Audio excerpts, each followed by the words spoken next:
ఏం చేస్తున్నావు? త్రిషాన్ బూచి వస్తుంది. బూచి వస్తే ఏం చేస్తారా?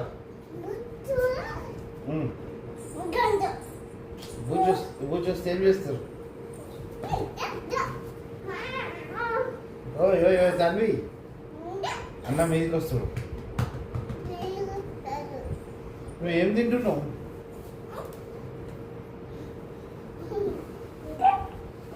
జారుడు పండు అది.